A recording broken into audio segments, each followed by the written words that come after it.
Vamos a darle lectura una vez más, hermanos, para terminar esta última porción que nos queda de la pregunta 1 con su respuesta, que es la última parte donde nos vamos a concentrar hoy. Pero vamos a leer una vez más, disculpen, la pregunta con su respuesta. Dice así: ¿cuál es tu único consuelo, tanto en la vida como en la muerte?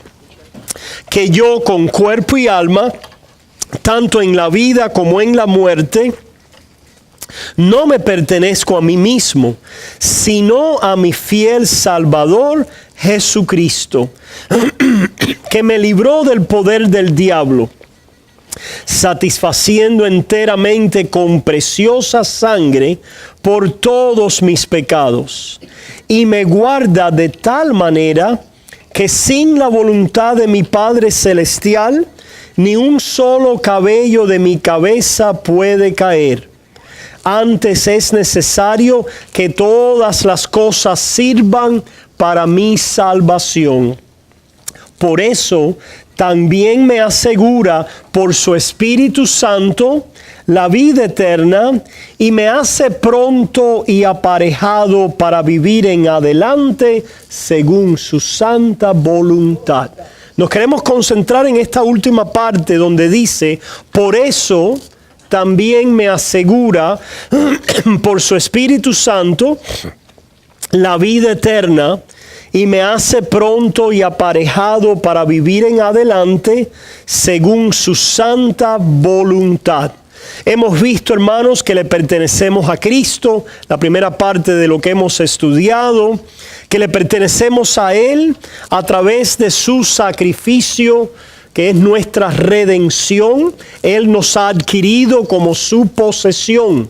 Somos ahora posesión de Él y hechura suya. Le pertenecemos a Cristo, ¿verdad?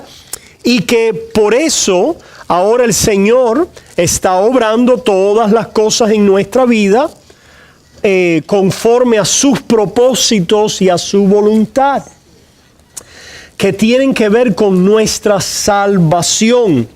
Tienen que ver con nuestra salvación. Cuando nosotros decimos que Dios está obrando su voluntad y la va a hacer, hermanos, esto es algo que queremos enfatizar otra vez. Tiene que ver con que Dios va a obrar todas las cosas que tienen que ver con nuestra salvación, ¿verdad? Nosotros oramos por trabajo, nosotros oramos por salud, nosotros oramos por diferentes cosas temporales. Pero el Señor nos asegura que Él va a utilizar todas las circunstancias de lo temporal y de nuestras vidas con su cuidado soberano, amante celestial, para ayudarnos, preservarnos, mantenernos, cultivarnos en nuestra salvación. Esa es la idea que nos abarca, la idea que nos mueve y lo que nos da el consuelo. Si nuestro consuelo fuera y nuestra fe, que vamos o no a recibir el trabajo, pues entonces si no lo recibimos perdemos el consuelo. Si nuestra fe estaría basada simplemente en que vamos a recibir o no la sanidad de salud, si no la recibimos perdemos el ¿qué? El consuelo. Pero el consuelo es por encima de las circunstancias temporales, porque no importa lo que suceda en nuestra vida, como decía Pablo, ya sea por la vida o por la muerte, el Señor está obrando sus planes eternos para poder traernos al fin aquel objetivo, propósito, que es nuestra salvación. Ahora, venimos a esta porción que nos dice que Dios está obrando de tal manera en nuestras vidas para asegurarnos de nuestra salvación y a través de esa seguridad hacernos aparejados. ¿Qué quiere decir esta palabra? Dispuestos, dispuestos, entregados a hacer su voluntad. Cuando nosotros hablamos de salvación, Y me gusta cómo esta palabra a veces se traducía en himnos antiguos y se utilizaba la palabra salud. Salud. Alcancé salvación, alcancé salud. Porque el original, el griego, la palabra salvación se puede traducir como salud. De esta manera, el término es bien comprensivo y abarcativo. Dios nos salvó en el pasado. ¿Qué quiere decir? Cuando creímos, nos salvó ¿de qué? De la muerte, de la culpa y de la condenación del pecado. Alcanzamos salud en el pasado porque nos salvó, nos sanó de la muerte, de la culpa, de la condenación y del infierno. ¿Estamos de acuerdo con eso? Ahora se fijan, eso sucedió cuando creímos en Jesús. Ya fuimos, podemos decir, fuimos salvos. Hablando de una manera pasada, ¿verdad? Pero podemos también decir presente, hablar y decir, estamos siendo salvos o Dios nos salva. ¿Qué quiere decir? Que Dios nos salva. Que Dios ahora en el presente nos está salvando. ¿De qué? Del poder, de la corrupción, de la esclavitud, del pecado. ¿Ok? So, en el pasado, Dios nos salvó de la culpa del pecado. Ya no estamos bajo culpa.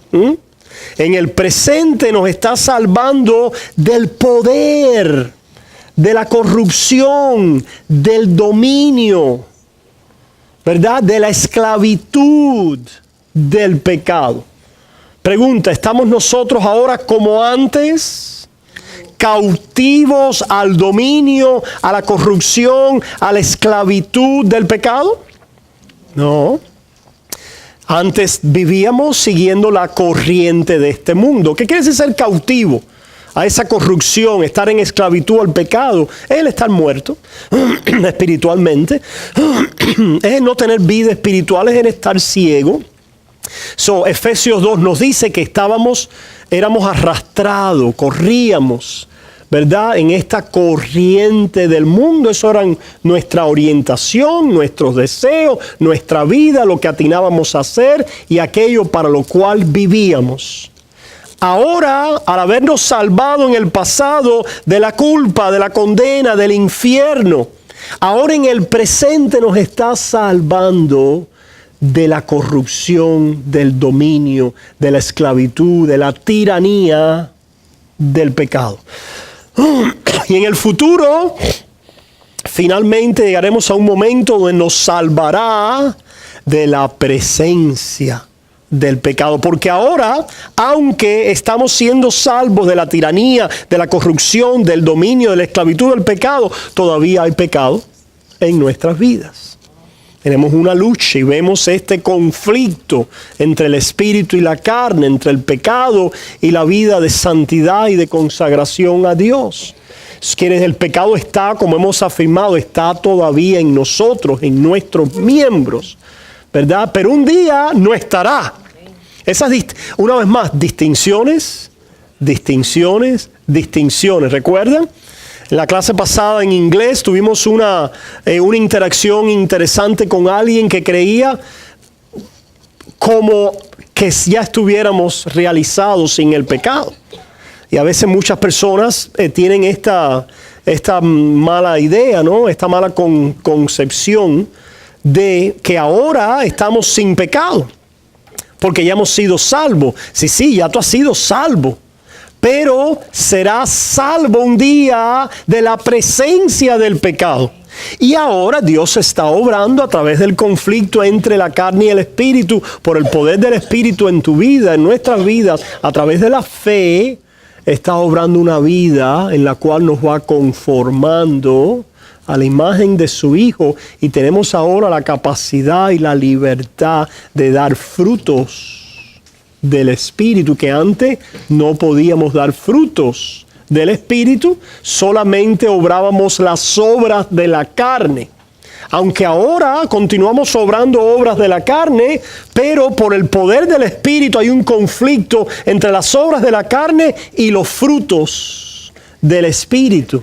Porque ahora tenemos una vida que Dios nos ha dado. Dios nos está salvando del poder, del dominio, de la esclavitud, del pecado. ¿Okay? So, estos tres tiempos nos ayudan a poder entender un poco mejor la vida cristiana y lo que nos está diciendo aquí el catecismo. So, esto es parte de del catecismo. ¿Qué quiere decir catecismo? De la instrucción de vida y para la vida. Que ya nosotros lo que hacemos no es por nosotros, sino porque Cristo. Claro, y que Él está haciendo algo en nosotros y a través de nosotros.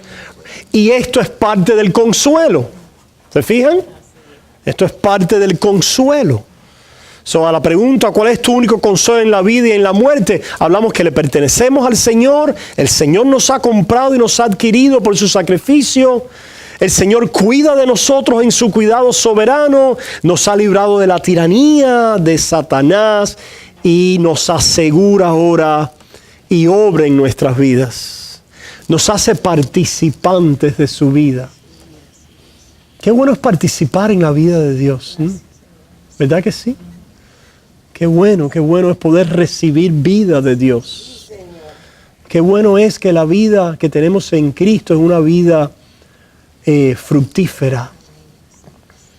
No es una vida estéril, sino puede ser una vida y produce frutos en nosotros. Esto es parte del consuelo. Es parte del consuelo, número uno, hermanos, porque vivir una vida de esclavitud al pecado es un tormento. ¿Verdad? El vivir esclavizado a nuestra carne es un tormento. Porque, imagínense, quizás para el que no conoce la vida en Cristo no le es un tormento porque es lo único que conoce. Pero imagínense ustedes ahora que usted como cristiano le dijeran, usted no va a conocer más las delicias del amor a Dios y del servirle y la paz del Evangelio. Ahora todo vas a estar consignado a una vida desde ahora hasta que te mueras de esclavitud a la corrupción de tu pecado. Vas a andar en adulterio, en fornicación, vas a andar robando, vas a andar en maldad, vas a andar amando el dinero, vas a andar en contiendas, vas a andar tratando de establecerte a ti por encima de los demás. Así va a ser tu vida hasta el fin. ¿Quisieras tú esa vida? No, quiero morirme. Irme con el Señor, ¿verdad? No, gloria a Dios, el Señor nos está salvando. Nos está salvando. Nos está salvando de esa vida en la cual vivíamos antes. ¿Se fijan? En la cual vivíamos. Esa vida que es la vida que caracteriza al mundo y al impío que no conoce al Señor. ¿Se fijan? Esto es lo que le hemos llamado la santificación progresiva o continua, ¿verdad? O el ser conformado a la imagen de Cristo, como usted quiera llamarle. Lo importante es que podamos mantener este concepto y esta verdad y que ella sea parte de nuestro consuelo, porque es parte de nuestro consuelo. El Señor me ha ido librando de patrones y de conductas en mi vida que me causaban mucho sufrimiento. ¿Lo ha hecho contigo? Ciertamente en diferentes maneras, en diferentes grados, ¿verdad? El Señor ha ido purificando. Yeah. El Señor ha ido purificando nuestras vidas, obrando en nosotros de tal manera que venimos a descubrir la buena vida de Dios, la buena vida de Dios, ¿verdad? Gloria a Dios por eso, hermanos. Ajá. Y dirá de vosotros. Exactamente, nos ha librado de la tiranía de Satanás. Es decir, una vida así es una vida tiranizada por Satanás. ¿No es así? Una vida tiranizada por Satanás, una vida controlada por Satanás. Ahora, aquí hacemos la aclaración siempre que el cristiano, pueden haber cristianos con muy pocos frutos, ¿sí? Con vidas, como decimos, muy carnales, ciertamente, y son creyentes. Pero lo que hemos afirmado como tesis es que aunque pueden haber cristianos que viven vidas muy carnales, no están desprovistos ni de la disciplina de Dios, por un lado, y número dos, no están desprovistos de ningún fruto y amor a Jehová. El cristiano es alguien que ha comenzado a amar. Parte del consuelo en nuestras vidas es el poder amar a Dios. El poder amar a Dios. El peor de los creyentes ama a Dios. Ha comenzado a amarle. ¿Se fijan? Si no le amamos, ¿qué hacemos? Simplemente lo que conocemos es el odio, el temor, el escondernos de Él, el correr de Él, ¿verdad? Y esto es el infierno. Finalmente será el infierno, que son las tinieblas ¿de qué? De afuera. El Señor ha comenzado a hacer esta obra en nosotros. Y la queremos afirmar, queremos recordar, ¿verdad? Que esta obra es una obra buena de la gracia de Dios en nuestras vidas. Y queremos más de ella. La necesitamos más, ¿verdad? En otras palabras, hermanos, la gracia de Dios en el creyente se convierte, ¿verdad?, en el poder de Dios que nos está sanando. Y estamos agradecidos por eso. En el poder de Dios que continúa trayendo alivio de la tiranía de la carne y de las obras de la carne. Y estamos agradecidos por eso y le damos gracias al Señor por eso. Decíamos que entonces esta gracia de Dios, hermanos, en la vida del creyente no se convierte en un subterfugio para una vida de indulgencia a la carne. ¿Se fijan? No se convierte en una estratagema, porque saben, la carne, hermanos, la carne es una serpiente. Fue engañada por una serpiente y tiene las características serpentinas. No sé si eso se tiraba en español. Okay. Serpentina era lo que tirábamos allá en Cuba. Okay. ¿Qué hace esta carne, hermanos? Que sutilmente nos engaña y nos engaña con el engaño del pecado. Y la carne incrédula va a confesar la gracia, pero no la va a confesar, ¿verdad? La va simplemente a tener en los labios. La carne incrédula la va a tener en los labios, pero la va a tener en los labios como un escondijo para la indulgencia de la carne. Una de las formas en que la carne y Satanás continúa su tiranía entre aquellos que están en la iglesia y que en sus labios confiesan este mensaje, pero no en sus corazones, es que se están escondiendo detrás de la gracia. Es decir, están utilizando la gracia como un escondijo para la indulgencia de la carne, pero solo es cuestión de tiempo. Solo es cuestión de tiempo. Antes de que esa misma persona rechace la gracia de Dios o sus pecados le alcancen.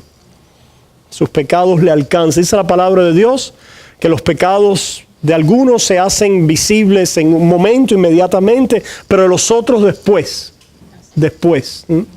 Es decir, ¿qué estamos diciendo aquí, hermanos? Que el creyente vive en la gracia y por la gracia de Dios va buscando y va alcanzando la fuerza, el poder de Dios para luchar contra el pecado. No para esconderse, sino para luchar contra el pecado. De tal manera que ese creyente busca ayuda en el pecado. ¿Qué hace el creyente en el pecado? Busca ayuda. Ciertamente por un tiempo nos escondemos, ¿verdad? Pero el Señor no nos deja así. Pronto vamos a entrar en Hebreos capítulo 12, donde vamos a ir de la disciplina de Dios sobre sus hijos. Que Dios al que ama, disciplina. Si no tuviéramos disciplina, no fuéramos bastardos y no hijos. So, ¿qué hace Dios cuando nos disciplina? Nos quiere volver a traer a la luz de la gracia, a la luz de su amor, al poder de su salvación, que nos ha librado de la condenación, del temor, de la culpa, de la ira y del infierno, que nos garantiza un día la gloria, la resurrección, y ahora continúa obrando en contra de la tiranía, el poder del pecado. Por lo tanto, el creyente no quiere esconder su pecado, la carne lo quiere hacer. Pero el Espíritu, ¿qué hace? Nos lleva ¿a qué? A confesarlo, a la verdad, a confesarlo. ¿Por qué nos lleva a confesarlo? Porque no lo queremos. Lo denuncia. ¿Alguien quiere un ladrón en su casa? A no ser que estés en combinación con el ladrón. Pero si el ladrón no está en combinación contigo y tú lo ves, ¿qué es lo que tú haces? Atájalo. Cógelo que ahí va. Ladrón. Ahí va el ladrón. Dice que Satanás es un ladrón que viene a matar, a robar y a destruir. Por lo tanto, el Espíritu Santo de Dios en nuestras vidas nos ayuda, nos empieza a ayudar a confesarlo. Hermanos, habiendo dicho esto, veamos ahora qué interesante las conexiones que hace el catecismo. Porque miren las conexiones que hace el catecismo. Dice, por eso también me asegura por su Espíritu Santo la vida eterna. Me asegura por su Espíritu Santo la vida eterna y me hace pronto y aparejado para vivir en adelante según su santa voluntad. Ok. Me asegura. Ok.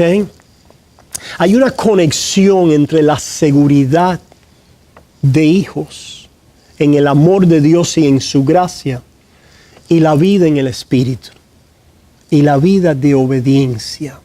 Porque al final del día, hermanos, nosotros hablamos, y es correcto, ¿verdad?, que nosotros debemos obedecer y que es la obligación y el deber moral de las criaturas, mucho más de sus hijos, obedecer a Dios y rendirle culto y caminar en santidad, en obediencia a Él. Nosotros hablamos con el lenguaje de debemos. Es el deber, es la obligación y es correcto, Sin embargo, Dios no nos transforma por el lenguaje del deber y de la obligación.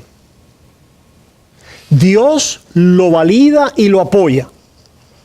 Ciertamente, porque la ley es un deber. La ley es un deber moral, es una obligación moral. Ahora, pregunta, ¿la ley no es amor? ¿No dice Cristo que el cumplimiento de la ley, la palabra de Dios, que el cumplimiento de la ley es qué? Amor, el amor. El cumplimiento de la ley es el amor. El amor y la obediencia a la ley es lo mismo, Yo sé que aquí hay diferentes vertientes, ¿verdad? Una vez hablaba yo con alguien que me decía, no, los mandamientos del Señor son diferentes. Y dije, a ver, ¿cuáles son? Y cuando me decía, pero esa es la ley de Dios, es decir, esa es la ley moral de Dios. Que hay un mecanismo diferente en acción ahora, claro, por supuesto, y un pacto diferente, claro, por supuesto. Pero lo que pide la ley de Dios, lo que demanda la ley de Dios, lo que es la obligación de la cual habla la ley, es el amar a Dios.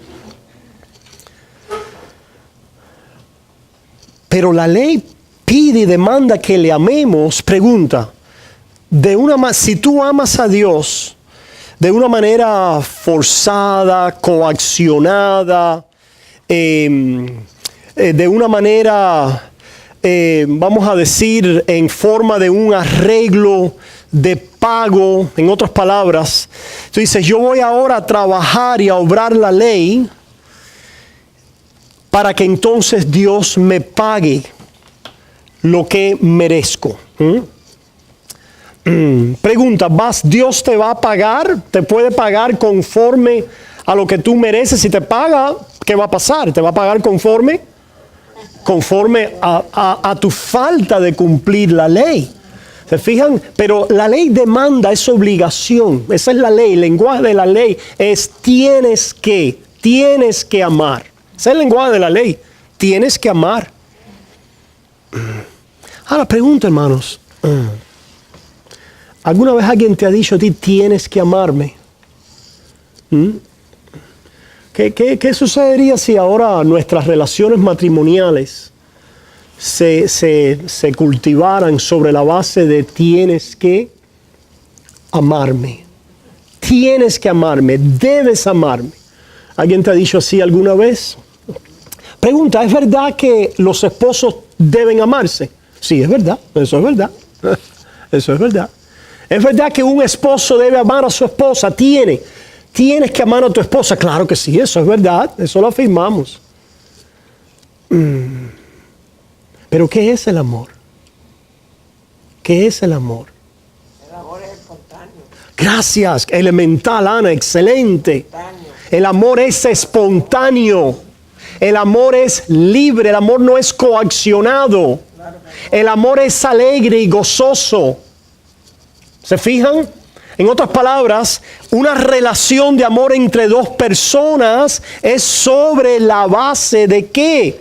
De que yo espontáneamente, libremente, alegremente te amo. I'm compelled to love you. ¿Cómo se dice? Soy constreñido, impulsado a amarte. Ese es el amor, y de esa manera es que debemos amar a Dios. Debemos amar a Dios libremente, alegremente, espontáneamente. Así debemos amar a Dios. Pero ¿cómo es que podemos amar a Dios así? El problema es que si Dios no nos ama, nosotros tenemos Vamos a ver, hermanos, porque lo que vemos en el catecismo es que hay una relación, si se fijan, una relación entre la seguridad de nuestra salvación y el poder entonces ¿qué? Comenzar a estar, me gusta la palabra esta que utilizan, aparejados. Esta palabra en español, aparejados, me hace, interesante estas palabras, me hace pronto y aparejado. Es decir, la idea de pronto y aparejado me hace voluntario, deseoso, libre, espontáneo. ¿Para qué? Para hacer su voluntad, para hacer su voluntad. ¿Y cómo es que lo hace, hermanos? Es decir, ¿cómo es que Dios hace esto a una raza caída? Una raza caída que no ama a Dios así. Que no amamos a Dios así. Es decir, lo que hacemos es que tenemos que temor de Dios. Ahora, después del pecado, hemos caído. Y al haber caído, al haber nosotros desobedecido a Dios, ¿qué ha entrado en nuestros corazones? El temor a Dios. Y ahora, ¿cómo es que el hombre oye la ley de Dios? Es decir, ciertamente la ley dice, ámame y vives. Si me desobedeces, mueres. La ley tiene ese carácter de tienes que, debes. Ahora, el hombre que no conocía pecado, el primer Adán, ¿qué es lo único que conocía? El amor. El amor. Es lo único que conocía. El amor. Dios le decía, tienes que amarme. Y él no sabía qué cosa era no amar a Dios. Es decir, sí, esto es lo que yo... Claro. Es decir, Dios le decía, ámame, sírveme. Dios le decía, si me desobedeces vas a morir. Es decir, es interesante que la condicionalidad del Adán es la siguiente. Dios dice, ámame. Si tú me desobedeces, mueres. O no te conviene. No es en tu bien el dejar de ¿qué? De amarme, porque mueres. En el amor a mí está la vida, ¿verdad? Una vez, hermanos, que el hombre cae, el hombre ahora lleno de la culpabilidad y de la condena y del temor a la muerte, oye al Dios que le persigue con la demanda de ámame, pero no puede zafarse de ¿qué? De la culpa de que él no cumple esa demanda. No cumple la demanda, por lo tanto el temor a la muerte, a la condena, el temor al Dios que le acusa, justamente lo mantiene ¿cómo? ¿En qué? Lo mantiene en bondage. ¿Cómo se dice? Como dice Hebreos capítulo 2, allí lo mantiene bajo esa tiranía, lo mantiene bajo esa corrupción. No puede zafarse de ella. Por eso es que dice Pablo que el poder del pecado es la ley. La ley. Nos pueden ayudar a cooperar. Imagínate ahora que tú de noviecita, ¿verdad? Un muchachito que estaba enamorado de ti y ese muchachito te amaba hasta la muerte. Decía, ámame, pero ¿tú qué? Pero tienes que amarme, mira yo cuán muero soy por ti, pero ¿qué más tú así, tú qué? Vete, sal de mi vista. Vaya, pudiéramos tener lástima, etcétera, pero no queremos una persona que no amamos. Hermanos, el pecador, ¿verdad? Oye la ley de Dios que le demanda, pero él no ama a Dios, él está lleno de odio a Dios, de corrupción, él huye de Dios. No puede entregarse a amar a Dios libre, espontánea, ¿verdad? En la manera en que la ley lo demanda. Porque aunque la ley es ley, el amor es lo que el espíritu de esa ley va a comunicar. ¿Y cómo lo va a comunicar, hermanos? Lo va a comunicar el Señor obrando a nuestro favor cuando nosotros no lo merecemos y quitando la culpa, quitando la barrera, persiguiéndonos y comunicándonos su amor cuando nosotros no le amamos. Eso, allí terminamos la clase pasada cuando mencionamos en Romanos capítulo 4, ¿recuerdan? En Romanos capítulo 4, en Romanos capítulo 4, versículo 4 dice, pero al que obra no se le cuenta el salario como gracia, sino como deuda. Si usted trabaja una semana, usted puede ir al jefe y decirle, me debes una semana de trabajo. Tienes que pagarme. Debes pagarme. ¿Se fijan? Ahora, como nosotros somos salvos por gracia, y la gracia de Dios es la que nos va a hacer amar a Dios. Nosotros no trabajamos para Dios sobre la base de salario. En otras palabras, voy a servirte y tú debes recompensarme. Tienes que pagarme. Hermanos, ¿qué es lo que pasa cuando la persona está con esa mentalidad de que me debes? Volvamos al plano natural. Seguimos bajando a lo natural a buscar ilustraciones. ¿Cuántos de ustedes? Bueno, todos nosotros hemos sido empleados, algunos hemos sido empleadores. ¿Ustedes no han visto empleados que se creen que merecen mejor que lo que están recibiendo? Ese empleado es letal. Ese empleado es tóxico. Es tóxico.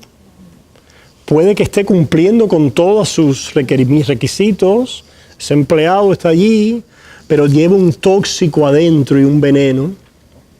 Ahora, ¿quiere decir esto que ese empleado quizás no merezca mejor? Por supuesto que sí. Por supuesto que sí. No estamos diciendo, fíjense hermano, no estamos diciendo que un empleado pueda o no merecer una mejor recompensa de lo que está recibiendo. ¿Ok? Lo que estamos diciendo es que ese empleado que vive con la actitud de que merezco más y tienes que pagarme más y estoy haciendo algo y tú no estás cumpliendo conmigo, es un empleado que se vuelve ¿qué? Tóxico. Tóxico. Hermanos, la carne trae una actitud similar. La carne incrédula quiere y le demanda a Dios que le pague lo que le debe. En otras palabras, veamos las conexiones. La carne incrédula quiere trabajar con Dios sobre la base de ¿qué? De ley. De ley. Y como quiere trabajar con Dios sobre la base de ley y no de gracia, es un empleado del reino o está en el reino con un tóxico adentro. Y es solo cuestión de tiempo antes de que ese tóxico se manifieste. Los fariseos estaban trabajando aparentemente en el reino. Y estaban llenos de ¿qué? De tóxicos. Eran tóxicos. ¿Por qué?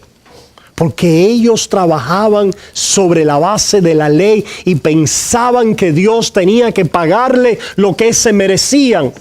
Y Dios no estaba cumpliendo a ellos aparentemente lo que ellos se merecían. Y por lo tanto, ¿cómo se manifestaron cuando Dios les visitó? Ingratos, incrédulos, tóxicos, tan tóxicos que lo mataron. Lo mataron porque Cristo no les pagó, no les recompensó sobre la base de su salario. Hay una parábola así, ¿verdad? Hay una parábola así.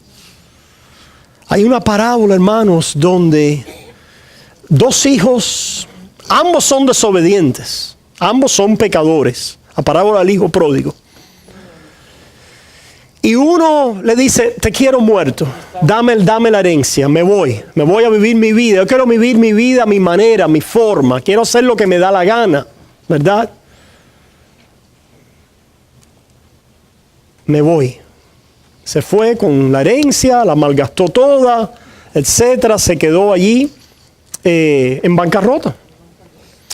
Esta parábola, hermanos, la tenemos que revisitar y revisitar porque yo creo que hemos perdido algunas aristas de esta parábola o no nos hemos dado cuenta de algunas cosas. Porque de alguna manera, creo que nos confundimos cuando creemos que el Hijo de Dios regresa y regresa sobre la base de un arrepentimiento y de un cambio.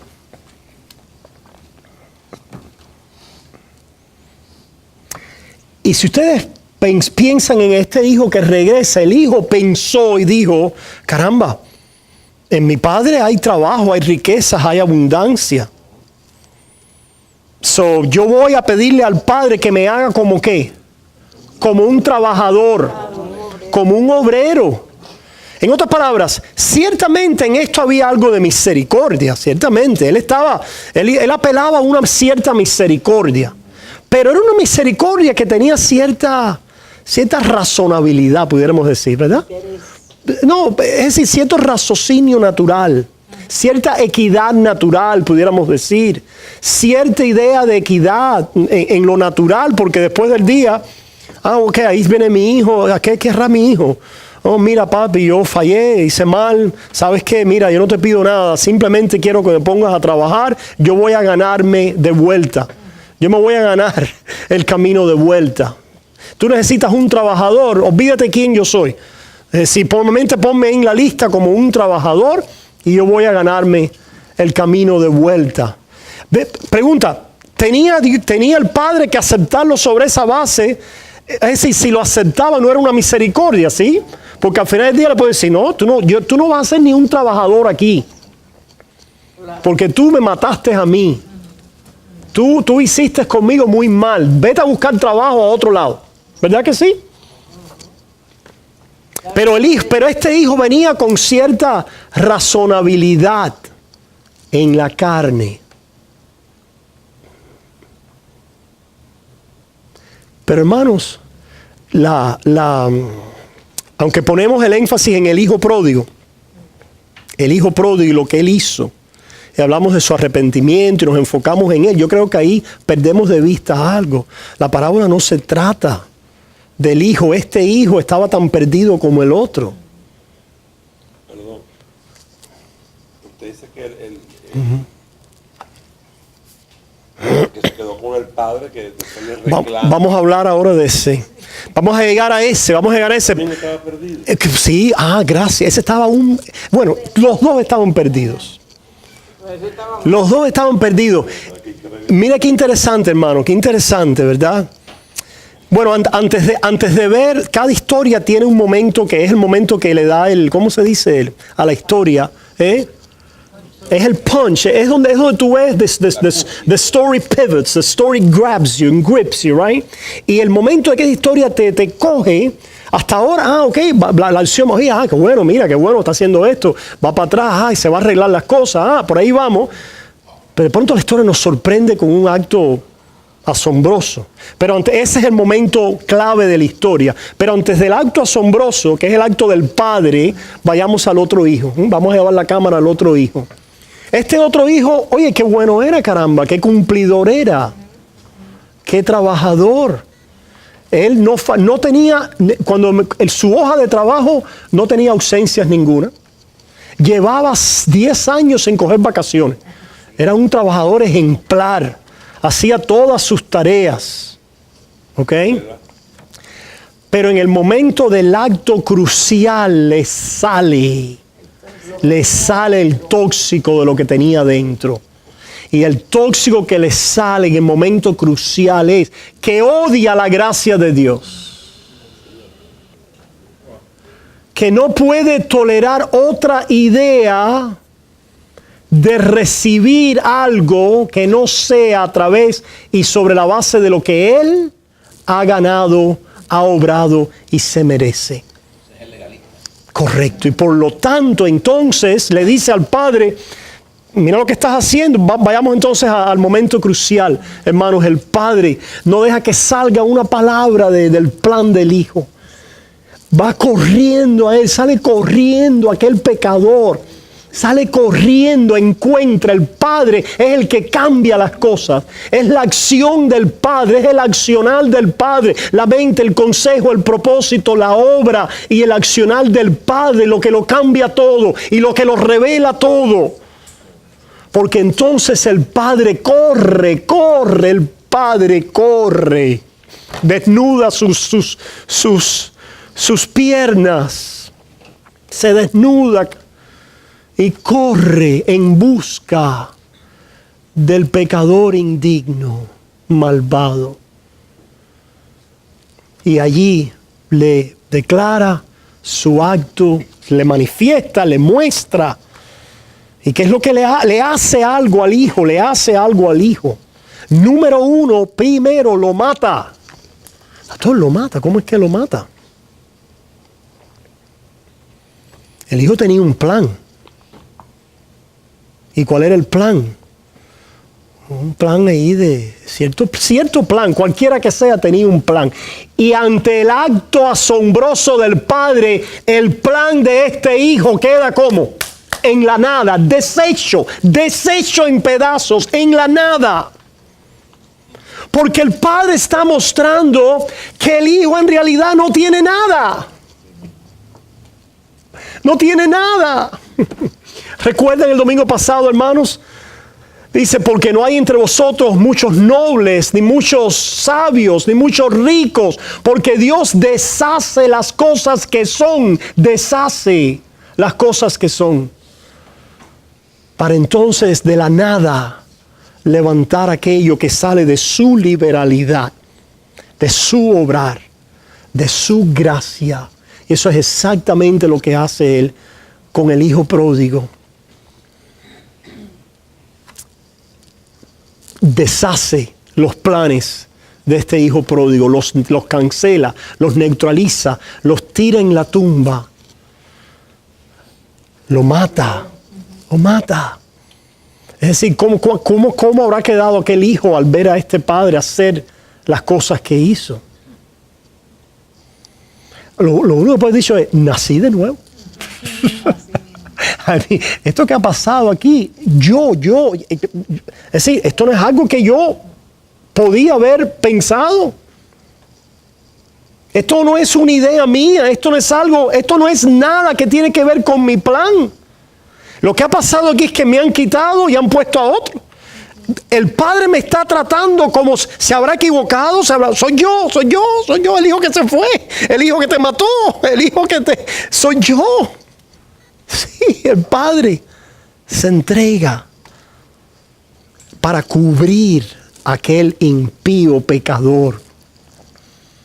Lo cubre, quiere decir, lo justifica con su amor, con su gracia, lo perdona, lo recibe, lo restaura, y todo por su carácter, su liberalidad, su naturaleza.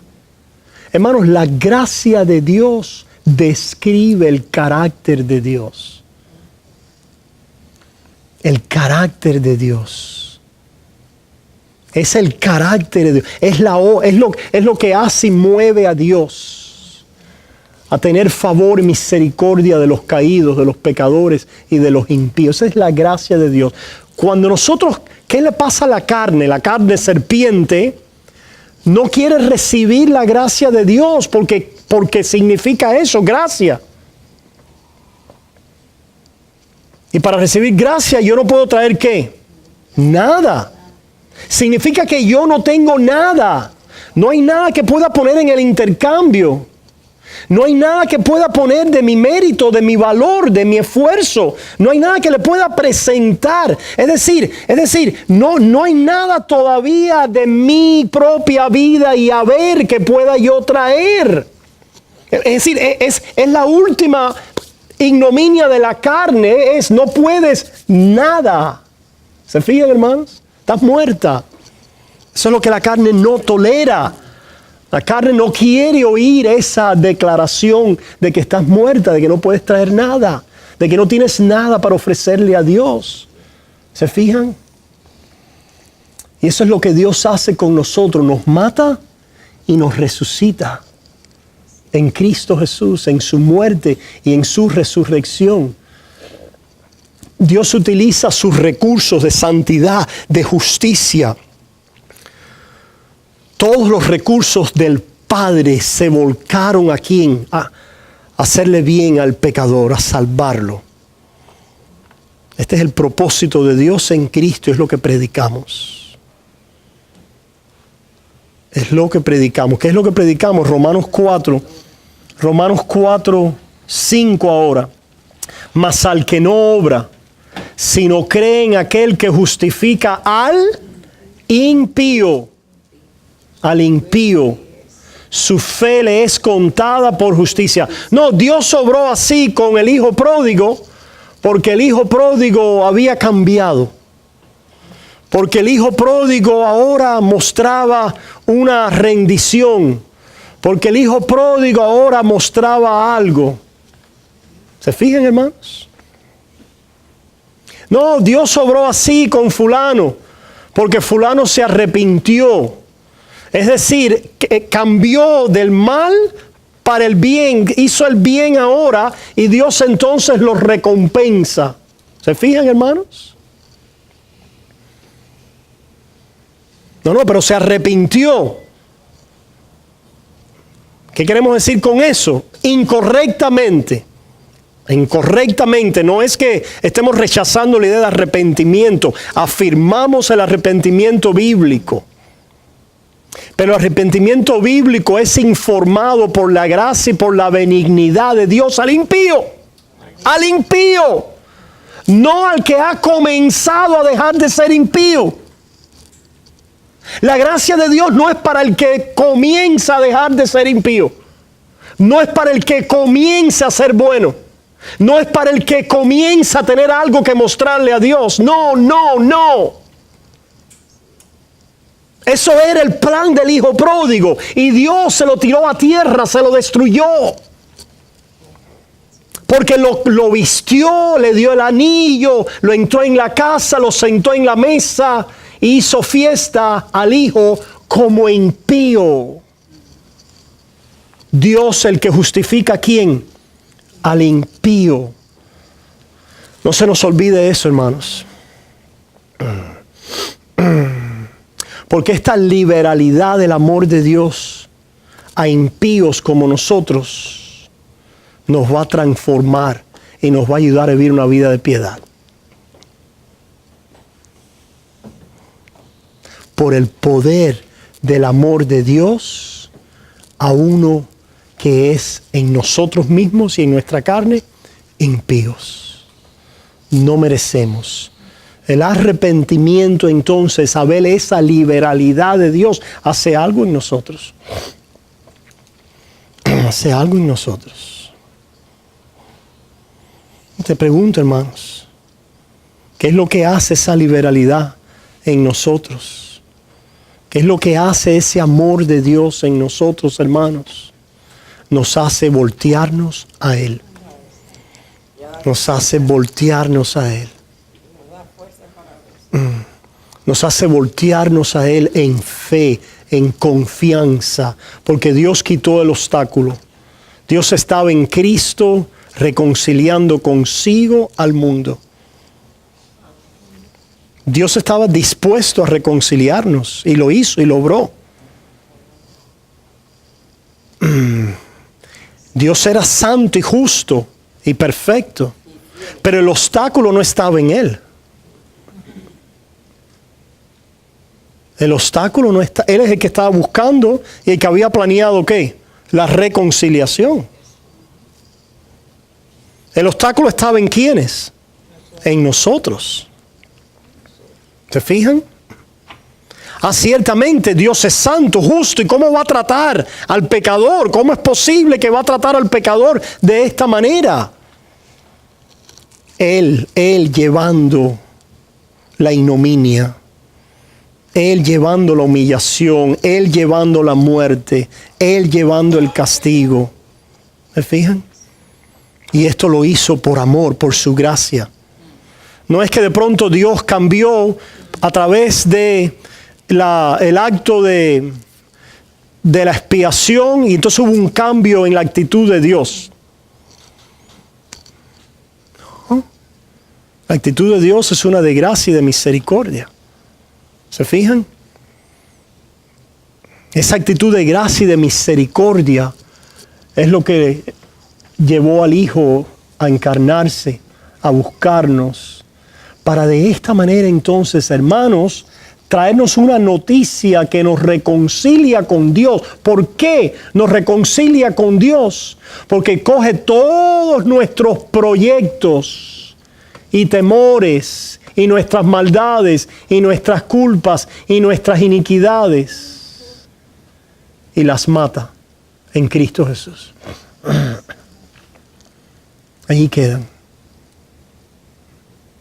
Y lo que oímos entonces y lo que vemos es que el amor de Dios.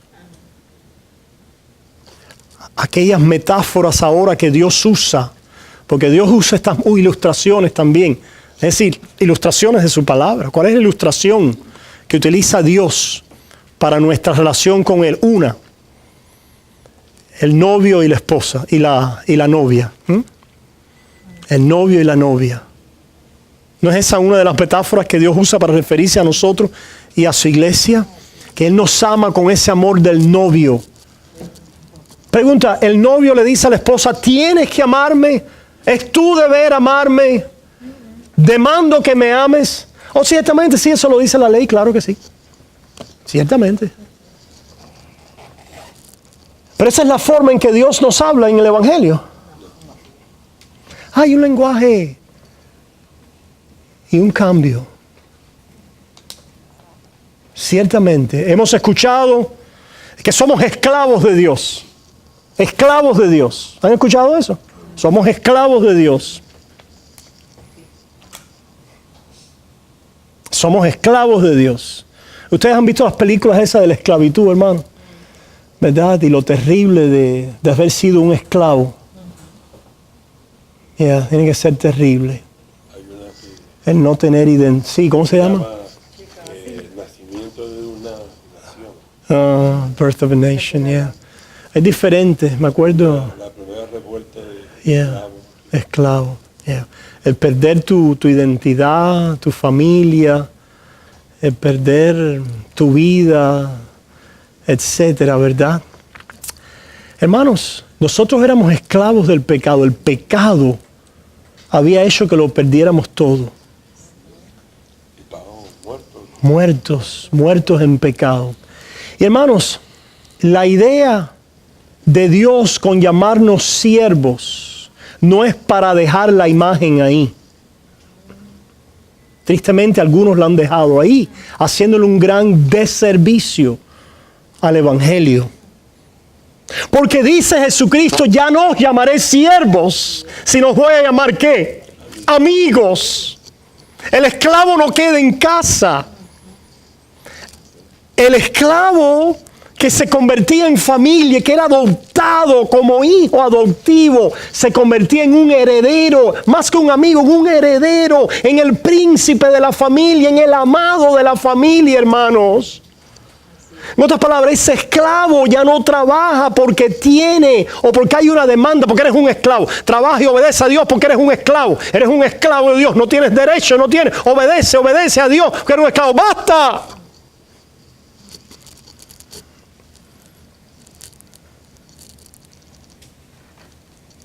Eres un esclavo al pecado. Y el Dios que demanda de ti toda obediencia, porque Él es Dios y tú eres criatura, se humilló y se convirtió en aquel que obediente y sumiso, siervo de Dios, llevó la muerte hasta muerte de cruz, para ahora llamarte hijo, adoptarte como un hijo. Fíjense, hermanos, las metáforas de esposo y esposa. Esposa, yo te amo. Te amo, ¿de veras? Yo te amo. Eso no es lo que nos dice Dios a nosotros. Me pregunto, hermanos, si nosotros estamos oyendo, quiero algo que he estado, a veces fallamos, ¿verdad? Simplemente explicamos. En nuestras predicaciones se convierten en explicaciones doctrinales. Una de las cosas que he venido a comprender, a entender y a aprender es que la predicación no es simplemente una explicación.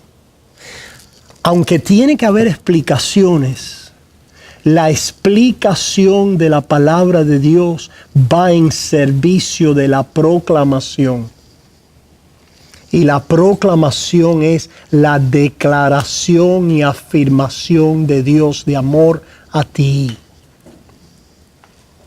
Cuando nosotros explicamos la doctrina de la justificación, proclamamos al Padre que corre para buscar al Hijo perdido y lo viste y le ama. Al novio que viene a buscar a la novia y a la esposa que estaba perdida en su sangre y muerta o esclavizada o atada. Y este novio viene de los cielos a buscarla. Y tenemos un libro que se trata solamente de la relación entre un novio y una novia, ¿verdad? Entre esposos. Y aquella relación. ¿De qué trata ese libro? De Cristo y de su esposa. Es decir, a no ser que no creamos en la presencia de Cristo en toda la Escritura, ¿verdad? Simplemente si creemos que la Escritura es solamente una expresión literaria y gramatical e histórica, pero no tiene el sentido de Cristo en ella, hablando, proclamando a su iglesia, a su pueblo y a los pecadores su amor como esposo, proclamando a los pecadores su amor como padre, proclamando a los pecadores su amor como aquel hermano que es el amigo, que está más cerca que un hermano. ¿Se fijan, hermano? Pastor, yo mirando que bueno, en la palabra podemos conocer y entender que podemos ir a Él como Abba Padre, pero porque antes del Señor haberme rescatado, yo decía, Dios mío, pero no de amor. Claro. Claro. ¿Qué sucede ahora, hermanos? ¿Qué sucede ahora, hermanos? Que en el amor del Padre, que en el amor del amigo, que en el amor del esposo, comenzamos a amarle. En otras palabras, ¿cómo no amarle? Nuestra predicación nos debe llevar a que el pecador, es decir, nos lleva más allá del tienes que y debes. A Él, ¿cómo no amarte, Señor? ¿Cómo no amarte? La respuesta, no tenemos que dejar de decir el tienes y el debes. Ciertamente lo decimos. Y lo decimos para desnudar al pecador. Porque bajo el tiene y el debe es que hemos dado. Le hemos dado a Dios lo que teníamos y lo que debíamos. No, es una falsa ilusión propia. Y el engaño de la carne que nos queremos autojustificar en el que lo que teníamos que hacer lo hemos hecho. Y en el que teníamos que pagar lo hemos pagado. ¿Te fijan? O nos queremos del otro lado es el antinomianismo. Por un lado el legalismo y por el otro lado el antinomianismo. Es aquel que esconde su incredulidad detrás de la gracia de Dios para la indulgencia de su carne, porque no ha visto el amor del Padre. ¿Se fijan? Ambos son mecanismos, es decir, es la misma carne y la misma incredulidad, pero con manifestaciones que diferentes. Al final del día es la carne queriendo continuar vivita y coleando. ¿Se fijan? Es la carne que no quiere morir. Por un lado, dame religión, dame proyectos que hacer. Yo voy a validarme en lo que yo hago. Dame algo para vivir, dame algo para yo hacer. Por el otro lado, no voy a hacer nada sino lo que a mí me dé la gana, no religión, no quiero hacer nada, no me importa. Yo voy a trazar mi propio destino, voy a tener todos mis placeres, voy a hacer lo que me da la gana. La misma carne que quiere, ¿qué? Satisfacer sus propios designios. Pero esa carne Dios viene y la pone en la tumba. La pone en la tumba. ¿Cómo es que la pone en la tumba, hermanos? Ahí en Gálatas. En Gálatas capítulo 2. En Gálatas capítulo 2.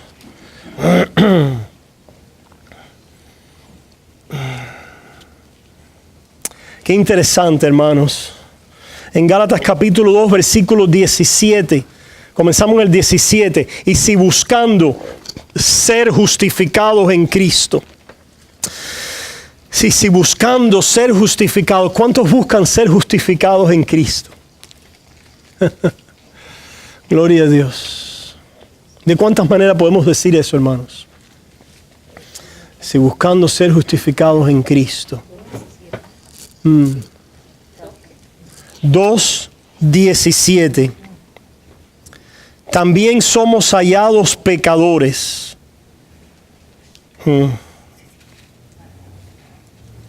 Y si buscando ser justificados en Cristo, también nosotros somos hallados pecadores. ¿Se fijan eso? ¿Y por qué? El que busca ser justificado en Cristo, para ser justificado en Él, tiene que ¿qué? Tiene que ser pecador. Elemental, tiene que ser pecador. Y si buscando ser justificado en Dios, también nosotros somos hallados pecadores. Ahora, el que no busca ser justificado en Cristo, ¿quiere qué? Tapar y justificar su pecado. Porque no va a querer ser justificado por la gracia, sino por la gestión de la obra, del págame lo que me debes. Ese hombre se pone bravo con Dios cuando Dios no lo trata como él quiere ser tratado. Él quiere ser tratado bien, él quiere ser tratado con honor, con honra, con recompensa. Pero Dios no lo puede tratar así porque él es un pecador. Dios le está diciendo a ese hombre, la única manera en que yo puedo amarte y la manera en que te amo es a través de la misericordia y de la gracia, porque tu pecado lo que hace es que me mata a mí. Y yo he tomado tu pecado y he muerto por ti. Es la única manera que puedes tú resucitar a tu pecado. En otras palabras, no solamente Cristo muere por nosotros, sino muere delante de nosotros, primero que nosotros. Porque al final del día necesitamos y tenemos que morir. ¿Se fijan? Que morir. Cristo muere en nuestro lugar. Y muere en nuestro lugar para entonces entregarnos su muerte a nuestro favor. Y con ella entonces finalmente a nuestro enemigo, que es el pecado, hacerlo ¿qué? Matarlo. Para que nosotros muramos también. Para que muramos también y dejemos de ¿qué? De escapar, de escondernos, de vivir. Pero esto no es algo que nosotros podemos hacer.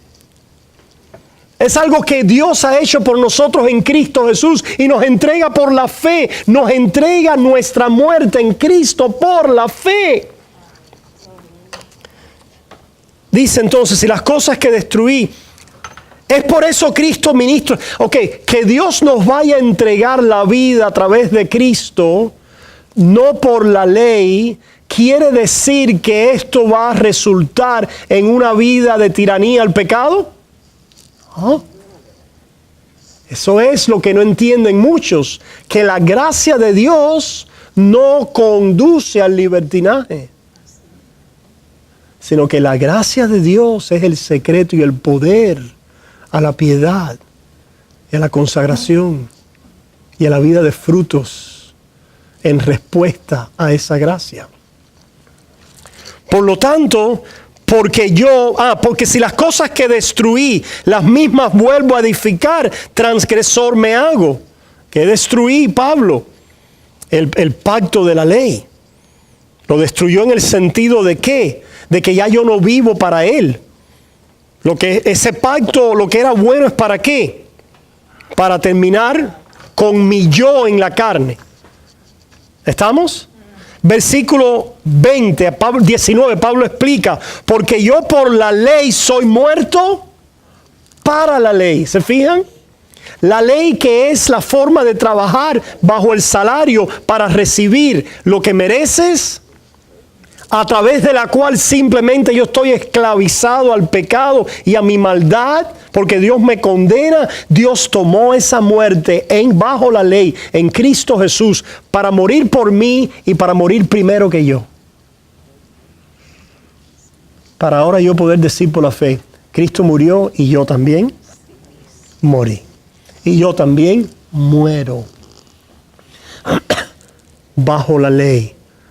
Muero a mi vida antigua, muero a las cosas primeras, muero a este presente siglo, muero a este mundo, muero al hombre de pecado, muero al primer Adán. Ese hombre está muerto.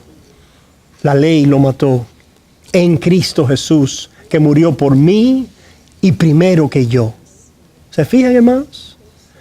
Esto es lo que dijimos, hermanos, donde vamos de explicación a proclamación. Una cosa es explicar, Cristo murió por ti. ¿Right? Y otra cosa es decirte, en Cristo tú mueres y estás muerto y crucificado a tu hombre antiguo. Una cosa es explicar, ¿verdad?, la doctrina de la justificación y lo que significa y la transferencia de pecado, etc. Y otra cosa es decirte a ti, tus pecados te son perdonados. Dios no cuenta tus pecados y tus maldades en contra tuya. Dios no cuenta las formas en que tratas de levantarte sobre la base de tus hechos en contra tuya. Dios no cuenta tus infidelidades y tus maldades en contra tuya. Ese hombre Él lo crucificó. Ya tú no eres ese hombre. Ese hombre eras tú, pero ya no eres, porque Cristo se llevó ese hombre a la tumba. ¿Quién soy yo ahora? Cristo Jesús es quien eres. En Él está escondida tu vida. Tú vives en Cristo Jesús. ¿Te fijan, hermanos? Eso es lo que está haciendo Pablo aquí. Pablo está confesando, Pablo está compartiendo un catecismo. Está dando instrucción de la vida que él ha recibido. Está confesando la fe, pero está confesando la fe como él la oye. ¿Se fijan? No como él la aprendió de un rabino, no como se la enseñaron en la escuela teológica, en el seminario, tal y tal. Pablo está confesando la fe de muerte y resurrección en Cristo, porque Dios así se lo ha hecho, se lo ha dado, se lo ha entregado, lo ha muerto y lo ha resucitado. ¿Se fijan?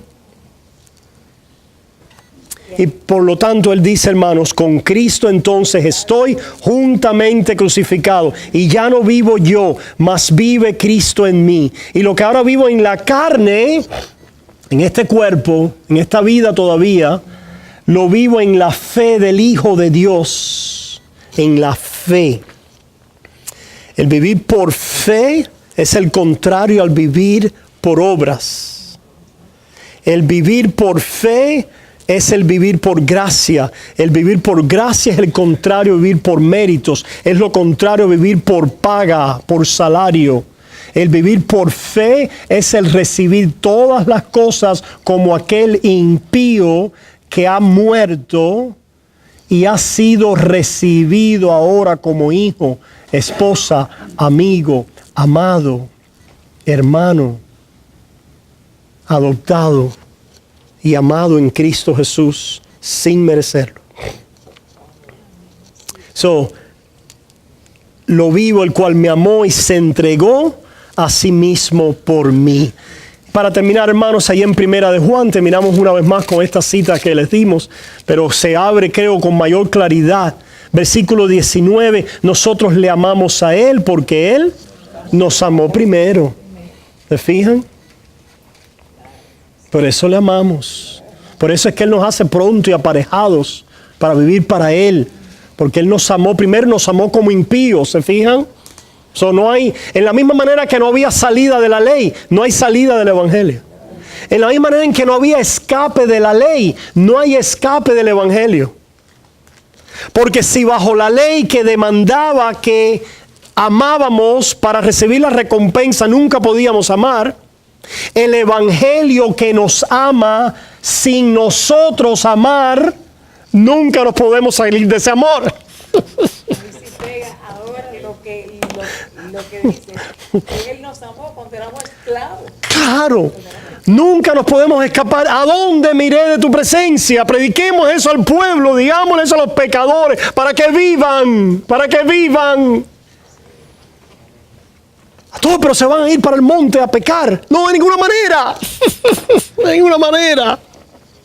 Si se van para el monte es que no han oído. Sus ojos están velados. Sus oídos están cerrados. Están todavía como algunos de los dos hermanos. O el antinomiano o el legalista. Pero no han oído la gracia de Dios. ¿Se fijan? O sigue diciendo el versículo 16. De Primera de Juan 4, y nosotros hemos conocido y creído el amor que Dios tiene para con nosotros. ¿Qué amor? El amor de Dios a los impíos, al pecador, al que no se lo merece, al que no ha obrado, al que no ha ganado, al que no puede recibir un cheque. Hemos creído, hemos conocido ese amor y lo hemos creído. Y si lo hemos conocido y creído, versículo 11 terminamos. Amados, si Dios nos ha amado así, debemos también nosotros amarnos unos a otros. Debemos, pero este deber Dios lo obra a nosotros por el pacto de ¿qué? De gracia. Por el amor incondicional y la gracia asombrosa del acto del Padre en haber corrido, en correr y en continuar sosteniéndonos en Cristo Jesús hasta el fin. Y este es nuestro gran consuelo, tanto en la vida como en la muerte. ¿Alguna pregunta, hermanos? Pastor, ¿sabes qué va a pasar, hermanos? Ustedes escucharon esto hoy, ¿verdad? Cuando estén en la casa ahorita, van a volver a dudarlo. Ustedes escucharon esto y está clarito, oye, qué bueno es esto. Y ahora cuando salgan y estén en el carro, que oyeron las noticias, vuelven ahora y dicen, espérate, ¿cómo es? No se preocupen, hermanos, eso no es que haya no es tu persona un defecto, es un defecto de carne.